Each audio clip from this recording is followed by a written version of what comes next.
नमस्कार, बहुत स्वागत है आपका स्वदेश न्यूज में। मध्यकाल की खास चर्चा है विरासत से विकास का संगम, धर्म, आध्यात्म, संस्कृति और पर्यटन। मध्य प्रदेश पर्यटन से विकास के नए सोपान गढ़ रहा है। मध्य प्रदेश, जिसे अक्सर भारत का हृदय कहा जाता है, अपनी प्राकृतिक सुंदरता, वन्यजीव अभयारण्यों और समृद्ध ऐतिहासिक विरासत के साथ ही साथ प्रमुखता से धर्म, पर्यटन और आध्यात्म के क्षेत्र में अपनी एक नई और विशिष्ट पहचान बना रहा है। मध्य प्रदेश अपनी अतुलनीय विविधता और समृद्ध विरासत के साथ पर्यटकों को एक अलग अनुभव प्रदान करता है। ये एक ऐसा राज्य है जहां इतिहास, आध्यात्मिकता, प्रकृति और रोमांच का अद्भुत संगम देखने को मिलता है।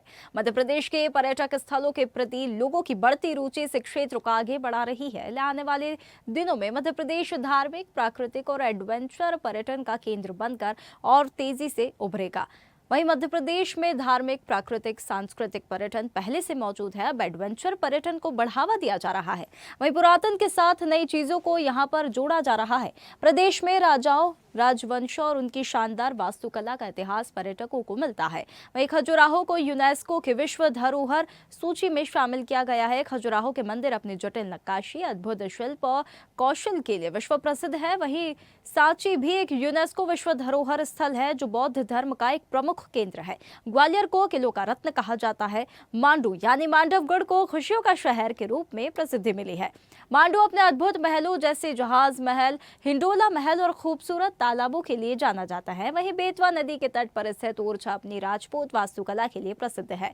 तो वहीं धार्मिक पर्यटन में रामपथ गमन और श्री कृष्ण पाथे के साथ ही प्रसिद्ध धार्मिक स्थलों को एक विशाल कॉरिडोर के रूप में विकसित कर नई पहचान दी जा रही है।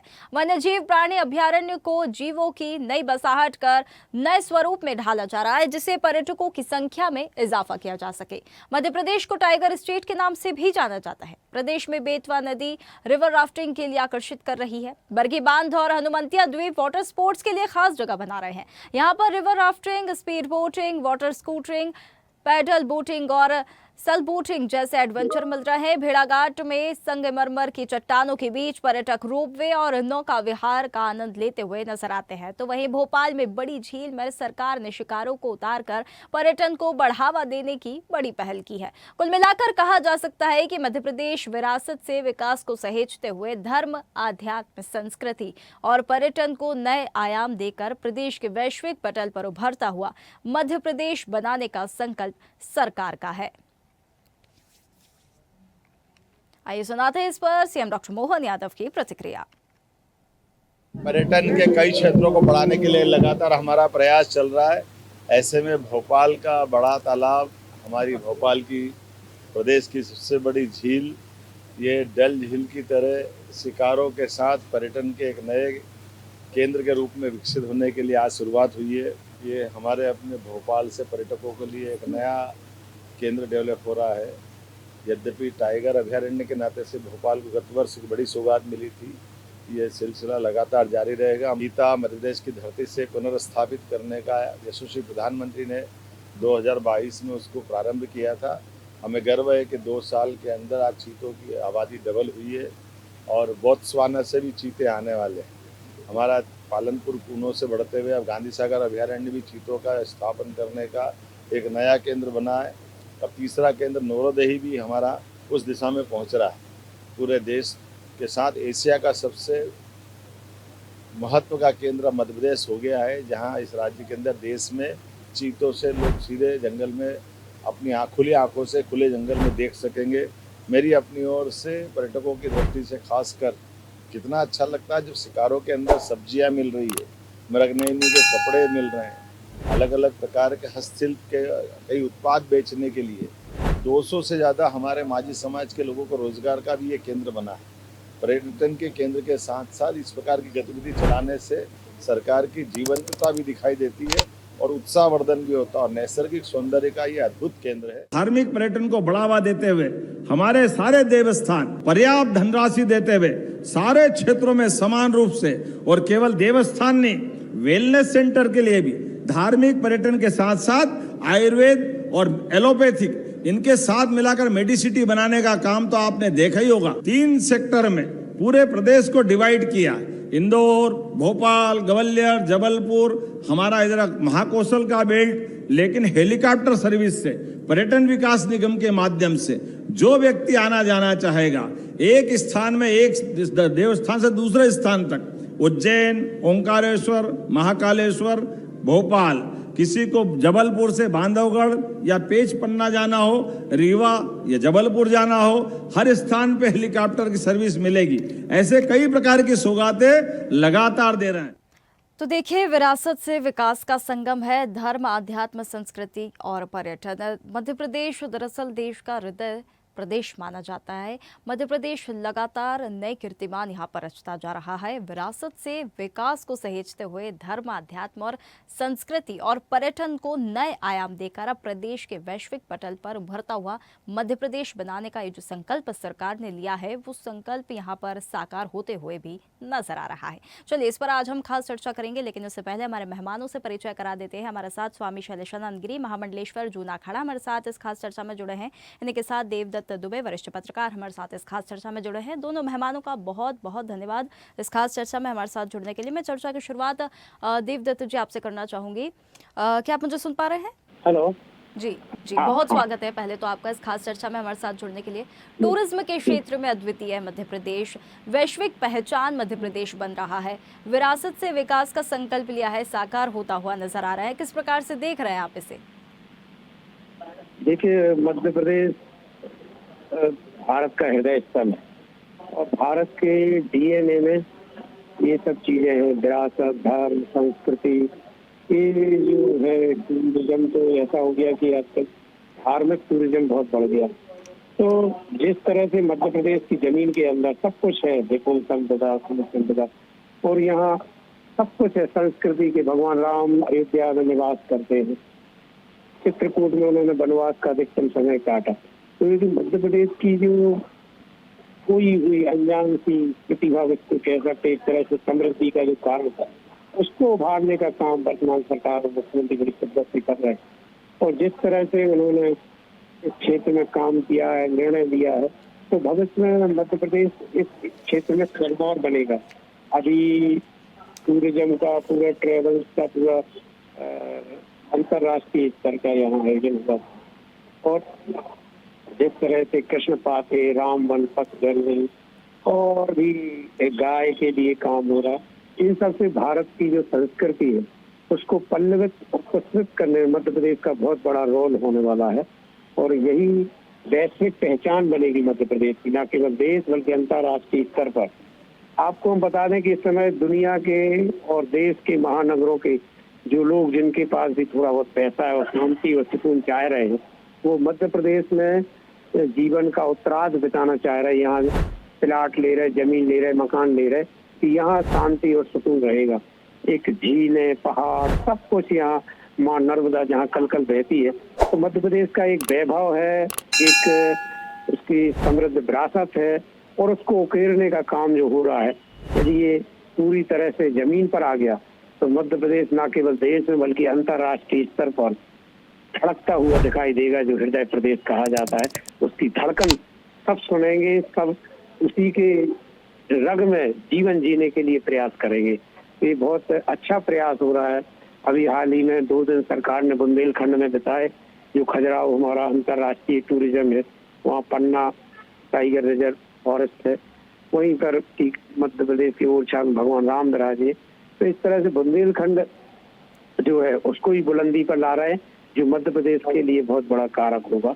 तो मुझे लगता है कि अब वो दिन आ गए हैं जब मध्य प्रदेश अपनी ऊंचाइयों को छुएगा, जिसका वो हकदार था और जिसकी उसे दरकार थी कि कोई तो शिल्पी आए, कोई तो ऐसा पारखी आए जो इसको समझे।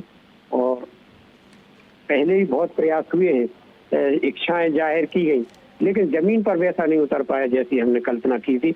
अब हमें लग रहा है कि इस बार यह सब जमीन पर दिखे तो वाकई में अपना लौटा हुआ, खोया हुआ वैभव और से पुनः स्थापित हो सकेगा। बिल्कुल जी बिल्कुल। स्वामी शैलेशानंद गिरी जी महाराज भी हमारे साथ जुड़े हैं। स्वामी जी, बहुत स्वागत है आपका हमारे साथ जुड़ने के लिए। देखिए, मध्य प्रदेश देश का हृदय स्थल देखिए माना जाता है, हृदय प्रदेश माना जाता है। धर्म आध्यात्म की बात हो, सहेजे हुए है, संस्कृति की बात हो, मध्य प्रदेश इसे भी सहेजे हुए है। विरासत से विकास की अगर हम बात करें तो यहाँ भी लगातार विकास ही मध्य प्रदेश कर रहा है। और आर्थिक स्थिति भी अगर हम देखें तो मध्य प्रदेश की काफ़ी मजबूत होती जा रही है, नए नए कीर्तिमान मध्य प्रदेश रचता जा रहा है। कैसे देखते हैं आप इसे? स्वागत योग्य कदम है। देखिए, मोहन यादव जी ने शिक्षा के अंदर बड़ा व्यापक अध्ययन किया है, बड़ा व्यापक अनुसंधान किया है। मैं जो निरंतर रूप से धार्मिक पर्यटन के खिलाफ बोलता रहा, परंतु मैं किसी स्थान के पहुंचने के जो 3 मार्ग होते हैं, पर्यटन होता है, देशाटन होता है, तीर्थाटन होता है। ये 3 विषयों के ऊपर सुनियोजित नियोजन का पक्षधर रहा हूं। देखिए, थोड़ा-सा इतिहास में जाते हैं। टूरिज्म के अंदर थॉमस कुक जो थे, यदि आधुनिक इतिहास देखें विश्व का, तो सर थॉमस कुक ने टूरिज्म को चालू करा। उन्होंने क्या करा, 1855 के अंदर विदेश के अंदर एक टूर बनाया, पैकेज टूर बनाया। उसके बाद में लोगों को आकर्षित करा कि देखिए, आदिकाल के अंदर इस प्रकार से अलग-अलग देशों के अंदर भ्रमण करने के लिए लोग जाते थे। तो एक बड़ा विचित्र सा संयोग है कि हमारा भारतीय वेदांत भी ये कहता है कि जब संत या कोई व्यक्ति कहीं पर जाता है तो वहाँ का वनस्पति, वहाँ का औषधि, वहाँ का साहित्य, वहाँ की जीवन शैली, पूजा पद्धति सबका अध्ययन करके आता है, तो इंटर एक्सचेंज प्रोग्राम हो जाता है। उसके कारण सभ्यताओं का विकास होता है। 1872 में उसी थॉमस कुक ने वर्ल्ड टूर का पैकेज टूर सबसे पहला डिजाइन करा आधुनिक इतिहास में। इसके पहले तो आदि गुरु शंकराचार्य जी ने पूरे भारत के उत्तर से दक्षिण, पूरब से पश्चिम तक जा करके 4 मठों की स्थापना कर दी थी, किंतु वो पर्यटन के आधार पर नहीं करी थी, उन्होंने वो देशाटन के आधार पर करी थी। यानी कि उन्होंने ज्ञान के अर्जन के लिए भी प्रेरित करा और साथ में तीर्थों का भी विकास करा। ये स्पष्ट है। मध्य प्रदेश के अंदर जब हम आते हैं तो यहाँ देखेंगे उज्जैन है, ओंकारेश्वर है। आपको याद होगा रुद्रयार्ड किपलिंग्स का मोगली जो है, मोगली लैंड, वो वहां पर लखनादौन के अंदर है। अपने आप में बड़ा व्यापक क्षेत्र आदिकाल से चला आ रहा है, बहुत पुराना इतिहास रहा है। किंतु मैं एक विशेष तौर पर सरकार से निवेदन करना चाहता हूँ कि देखिएगा कि जितनी हमारी नदियां होती है ना, उसके आसपास यदि हम वाटर बॉडीज निर्माण करते हैं तो नदियों को पुनर्जीवित किया जाता है। तो टूरिज्म के साथ में, एकेडमिक एक्सकर्शंस के साथ में, पिलग्रिमेज के साथ में, देशाटन, तीर्थाटन, पर्यटन के साथ में, साक्षी जी, यदि हम वास्तविक पर्यावरण का संवर्धन भी कर दें तो अपने आप में बेहद बड़ा अनुकरणीय कदम होगा। उन नदियों के किनारे जितने अंचल आते हैं, ग्राम आते हैं, वहां पर हम वाटर बॉडीज यानी छोटे तालाब, पोखर बना करके वहां पर मेडिकल प्लेसेस बना दे, academic places, school, colleges, universities बना दे, तो क्या होगा, पर्यावरण के प्रति भी हमारा योगदान होगा और साथ में शिक्षा के प्रति भी होगा। जी बिल्कुल, बहुत सराहनीय बात कही है, बहुत अच्छी बात आपने कही है। एक और मैं आपको एक खुशी की बात बता दूं, ग्लोबल पहचान अब मिल रही है। यूनेस्को ने दिवाली को अमूर्त विश्व धरोहर घोषित किया है। तो अब हम ये मानते हैं कि जो भारत की आध्यात्मिक और सांस्कृतिक जो विरासत है, उससे अब विश्व भर में अब सम्मान मिल रहा है। आज ही ये घोषित हुआ है। देखिए, उनकी पहचान के मोहताज थे भी नहीं। इस पे ठीक है, अच्छी बात को उन्होंने स्वीकारा। भारतीय वैदिक वाङ्मय तो पूरे विश्व का मार्गदर्शन पहले से करता रहा है। अब ये हम इसको ये घोषित करें कि उन्होंने हमारे त्योहार को ग्लोबल पहचान दे दी, तो ये बेकार की बातें हैं। उनके पहचान देने से हमारी लेकिन पहचान अब जो वेस्टर्न कल्चर के जो लोग हैं वो भी अब हमारे धर्म को, हमारी संस्कृति को अब अपना रहे हैं। ये भी एक सदियों से जानते हैं साक्षी जी सदियों से जानते हैं। ये सिर्फ प्रचार का मुद्दा है। हम सदियों से जानते हैं। उनको स्वीकार करना नहीं करने से हमें फर्क नहीं पड़ता। मैं शुरू से कहता आया हूँ कि हर अंग्रेजी में लिखी हुई बात विज्ञान नहीं होती, हर संस्कृत में लिखी हुई बात अध्यात्म नहीं होती। यानी कि आप अंग्रेजी के अंदर कुछ भी कह देंगे तो इसका मतलब वो विज्ञापन और सर्टिफिकेशन हो गया, उनका प्रमाणन हो गया। हमारे त्योहार ऋतुओं की संधि पर आते हैं निरंतर रूप से। हमारे द्वारा त्योहारों का जो जिसे कह सकते हैं प्रचार प्रसार है, वो भारतीय ही नहीं पूरे वैश्विक मानवता के लिए संदेश रहा है। अभी कुछ लोगों ने स्वीकारा, उसको मान्यता दे दी। आपको ये ध्यान रखना होगा कि हमारे त्योहार सिर्फ और सिर्फ धार्मिक नहीं है, रिलीजियस नहीं है। हमारे त्योहार आध्यात्मिक है, वैज्ञानिक है और बड़े परावैज्ञानिक स्तर के त्योहार है। तो हम इसको हमने क्या कहा कि हमें हमारे जो आने वाले लोग हैं, याद रखिएगा, घूमने फिरने के लिए तो ईस्ट इंडिया कंपनी भी आई थी व्यापारी बन करके। उन्होंने क्या करा, हमें ये सोचना होगा कि हमारे यहाँ पर कोई आता है तो देखिएगा एकेडमिक टूरिज्म सबसे पहले हमें करना चाहिए कि बिल्कुल। हमारे यहाँ पे शिक्षा के केंद्र है, उन शिक्षा के केंद्र में हम रहेंगे, हम उनको आमंत्रित करेंगे और हमारे अनुशासन के, हमारी संस्कृति, हमारी नैतिकता, हमारे कोड ऑफ कंडक्ट आचार संहिता के तहत जब हम लोगों को आमंत्रित करेंगे ना, तो अपने आप राजस्व भी अर्जित होगा और साथ में विश्व के गुरुत्व की ओर हम जो बढ़ रहे हैं वो भी बढ़ पाएंगे। तो हमें इसके मामले में बहुत सारी सजा है, जो आप और आगे वार्तालाप जब बढ़ेगा तो मैं आपको बताऊंगा। बिल्कुल। ये बात स्पष्ट है, मोहन यादव जी ने अच्छी शुरुआत की है। बिल्कुल स्वामी जी, ये आपकी बात एक बहुत अच्छी लगी कि हमारा जो धर्म है, हमारी जो संस्कृति है, वो किसी के धरोहर घोषित अगर उसे कर दिया गया, उसकी मोहताज तो नहीं है। बिल्कुल। देवदत्त जी, देखिए दीपावली को यूनेस्को की अमूर्त विश्व धरोहर ये घोषित जो किया गया है, आपके हिसाब से आप क्या मानते हैं कि हमारे जो धर्म है, सांस्कृतिक जो हमारी शक्ति है, इसकी वैश्विक स्वीकृति अब कौन से चरण में है, कैसे देखते हैं आप इसे? स्वामी जी ने बहुत अच्छी बात कही है। ये देखिए, ये दोहन का समय है। आप जानते हैं कि हम अपना योग कितना पुराना था, लेकिन जब विदेशों में वो योगा होकर लौटा तब हम उसकी कीमत समझे और आज घर घर योग होने लगा है। तो ऐसे हमारी तो इतनी समृद्ध विरासत है, ऋषि मुनियों की रिसर्च की हुई एक एक चीज, आप पता, एक एक संस्कार, एक एक मुहावरा, सब कुछ मानव जीवन के लिए सुखदायी है। आज जो देश में, समाज में कष्ट बढ़े हैं, वो इसी कारण बढ़े हैं कि हम अपनी विरासत को भूल गए, हम उस समृद्ध विरासत को समझ नहीं पाए, जिसके कारण ये सब दिक्कतें हो रही हैं।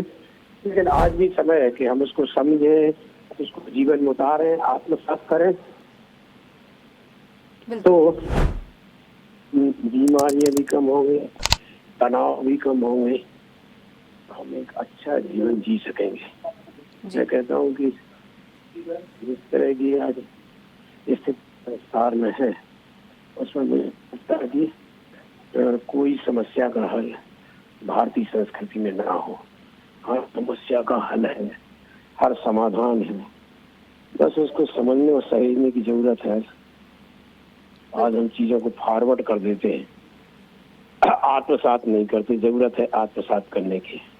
और फिर कोरोना ने दिखाई दिया था जी कि हमारे यहाँ का काढ़ा पूरी दुनिया में, हमारे यहाँ की वैक्सीन पूरी दुनिया में, तो हमारे पास है जो वो दुनिया में किसी के पास नहीं है। हमारे पास गंगा, यमुना, नर्मदा, माँ सरस्वती है।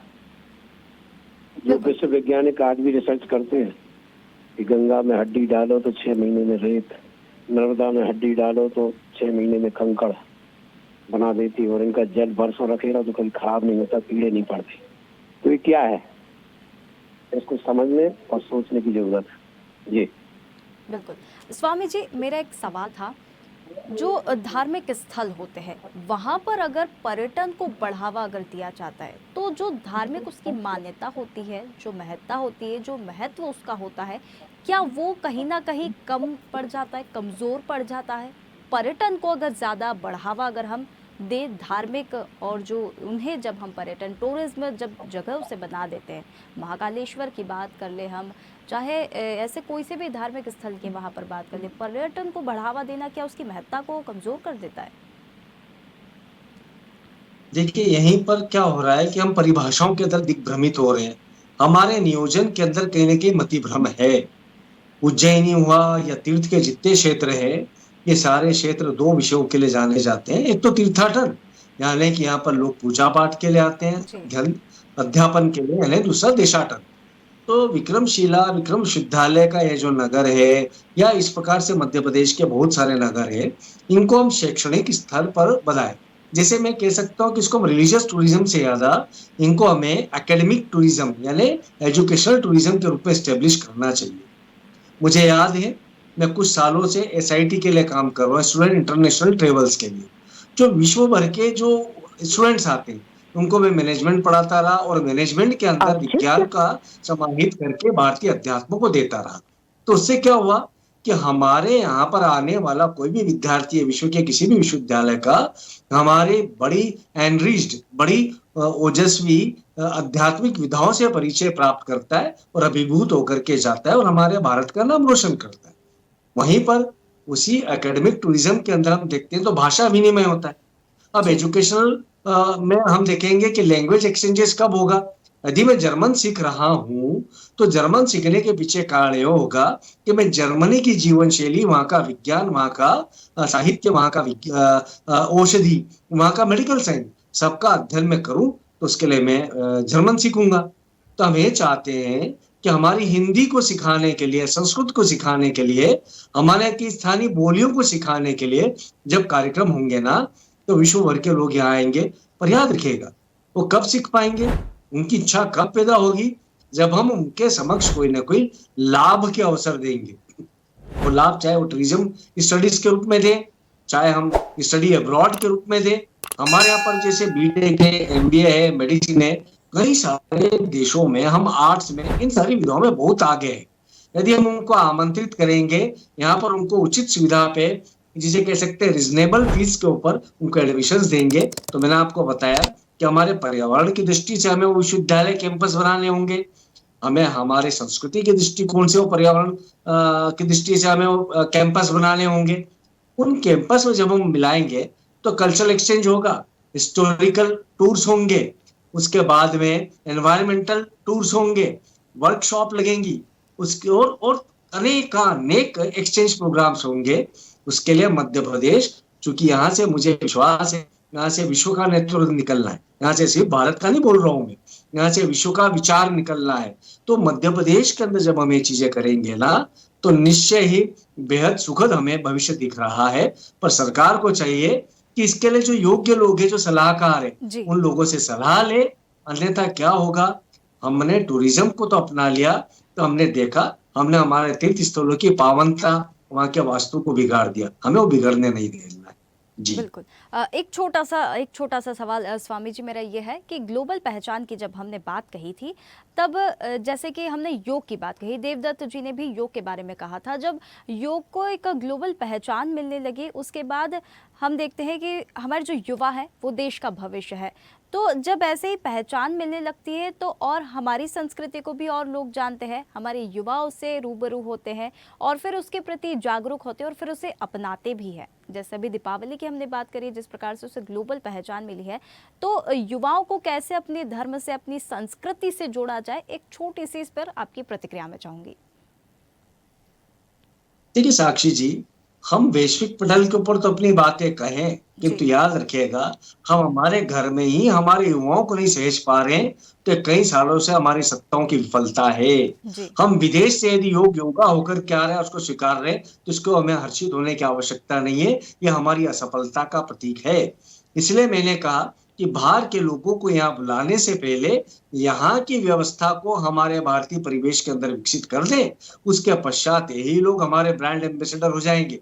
यहाँ पे पढ़ने वाला इंजीनियर जब बाहर जाकर के पढ़ाएगा, यहाँ पे रहने वाला व्यक्ति तो भारतीय संस्कृति को बाहर जाकर के प्रसारित करेगा। उदाहरण दे रहा हूँ छोटे से संक्षिप्त में, दक्षिण कोरिया के अंदर जब मैं गया तो वहां जाकर के उनको जब बताया कि भाई हमारे यहाँ पर Sanskrit is the mother of all languages, तो वहां के 150 से ज्यादा विद्यार्थी हमारे पास में आए। उन्होंने संस्कृत को अध्ययन करने की चेष्टा करी, किंतु हमने उनको यह बताया कि सबसे पहले हमारे सनातन वैदिक वांग्मय को आप अध्ययन करिए, तत्पश्चात हमारे गोपनीय शास्त्रों के ऊपर आपका आधिपत्य होगा।